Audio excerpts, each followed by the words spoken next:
секогаш имаме друштво со најголемите издавачки куќи од нашата земја. Овој пат на гостини се Антолог и се разбира главниот и одговорен уредник Жарко Којунџиски. Добре ни дојде. Добар ден, добро ве најдов. Како е во Антолог, што е у нас, со што ќе ја пречекате пролета? Кои се новите бестселери? Па еве растеме да стигнеме до тој епитет што ни го даде на почетокот најголеми. Зошто да не, апсолутно Ние сметам. себе уште не се чувствуваме такви, меѓутоа еве правиме се за еве оваа година или некоја од наредните години, наредниот период да стигнеме до таму. Имаме различен вид на книги што објавуваме, значи јас често викам дека има квалитетни книги и има книги што се читани. Некогаш тие две нешта се спојуваат во едно, некогаш не. И ние гледаме да правиме некој баланс меѓу едните и другите, меѓу оние кои што ете така ги нарекуваат бестселери по какви било нели топ листи дали во Македонија или надвор од неа. Меѓутоа имаме и такви книги кои што понекогаш не се наоѓаат на тие листи, меѓутоа се многу подобри или многу поквалитетни книжевни дела. Издавачката куќа Антолог, морам да кажам дека малку повеќе клони кон оваа втора група на книги и најчесто објавуваме такви, но драго ни е што многу често односно се почесто имаме книги во кои што тие две категории се спојуваат. Така.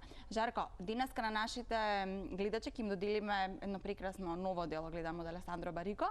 За што станува збор и се разбира малку повеќе и за Барико, но и за Три пати взори. Така. Мојот претходен одговор баш заврши таму каде што треба да почне, бидејќи Александро Барико е еден од тие автори кои што буквално ги спојуваат тие две категории во себе. Значи, автор кој што е глобално познат, италијански автор. Ние тука на Балканот така имаме една, како да кажам, наклонетост кон италијанските, медитеранските луѓе, вклучително италијанците. Барико го носи токму тоа во себе, една типично италијанска крв, која што се чувствува и во неговата литература. Значи, неговата една од првите книги Свила, екранизирана во Холивуд, меѓутоа и сите следни што доаѓаат подеднакво квалитетни и интересни за читателите од цел свет. Ние ја објавуваме оваа книга први на Балканот. Веќе сме во преговори за неговиот роман што ќе излезе во март во Италија во печат. Сме во преговори да бидеме ние негови издавачи. Барико е многу добро познат на македонската читателска публика, особено со Свила и со некои други книги.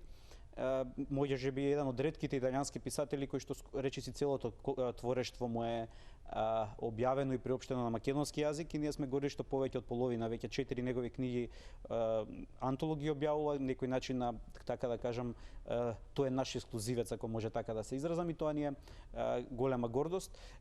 Оваа конкретно книга Три пати взори е меѓу неговите така во обем, ако така ги мериме нели книгиве, од таа категорија на помали книги, но меѓутоа исклучително интересни и пикантни. Го слушав и претходниот муабет се говореше за љубовта, така што овдека љубовта има многу битна една улога. На една љубовна врска и се дава три пати шанса на двајца луѓе да се спојат, на крај читателот треба да види дали тоа ќе се случи. Така, сега се разбира дека некој од вас ќе ја добие оваа книгичка, затоа ќе го видите нашиот телефон и очекуваме да се јавите за да ве вклучиме во програмата. Јас би сакала уште нешто за вашиот опус. Вие работите ли на ново дело? Имате ли план да објавите нешто? Ние мислиш јас, претпоставувам.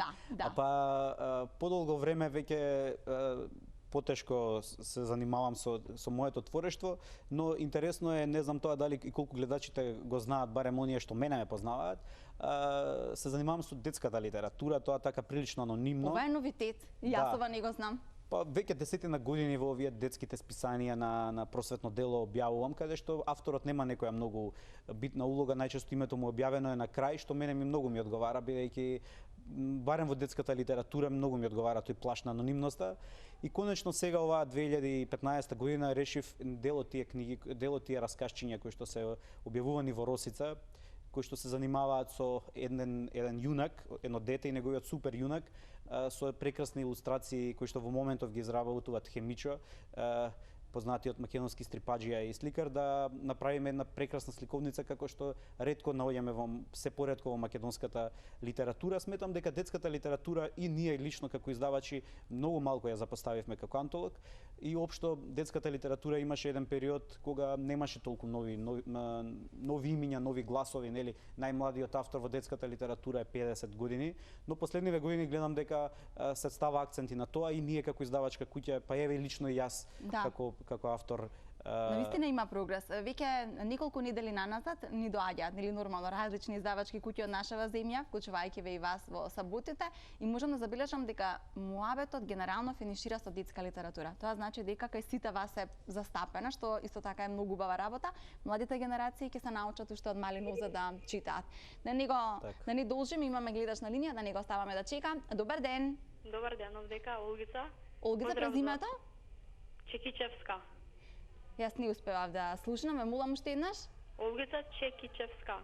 Добро, се надевам дека Чепишевска. Се надевам дека Чекичевска. Добро, нашата режија сигурно добро го слушнала, сигурно и ве запишала, ви ги зела податоците, ќе ја добиете оваа книжка, ќе појдете во антолог за да ја земете. Оно што сакам да ве прашам е колку љубовта сакате да ја читате, колку сакате дела кои што имаат баш љубовна тематика, затоа што како што спомена Којунџиски, токму во ова ново дело на Барико провејува љубовта. Па многу сакам. Пресудно е за жените, нели? Да. Оле, ви посакувам убави часови на читање. А каде се наоѓаат? Жарче, повели со детали. Ние сме на улица Ѓорги Пулевски, број 29, меѓутоа најдобро е читателката да ни се јави на нашиот телефон, кој што е 0707780007. Ќе го дадеме во режија. Јас да помогнам дека е на партизански одреди, ако можам некако така да не кажувам сега. Пак е Вардар Мебел во Дебармало е вака. Тоа е. Едноставно не можеме да не споменеме никого. Се надевам дека ќе се снајдете, Оле, ама Жарко во режија ќе остане и ќе ги даде податоците за да знаете каде точно се наоѓа, за да може да си ја подигнете, да си го подигнете подарокот од Тилма и од Антолог. Жарко, ви благодарам на гостувањето. Шестиот ден продолжува понатаму, а ве очекуваме вас во некоја наредна сабота. Секојаш ми е задоволство кога гостувам тука. Денес е сончев ден, меѓутоа сончев го правите и кога не е сончев. Фала. Ова, не можеше поубав комплимент. Благодарам. Се разбира дека останувате тука, како што веќе споменав, ред на нашето дружење за лице в лице и за познатата пејачка Ребека, која овој пат е во една поинаква улога која што ќе ви ги стопли срцата. Останете со програмата на шестиот ден.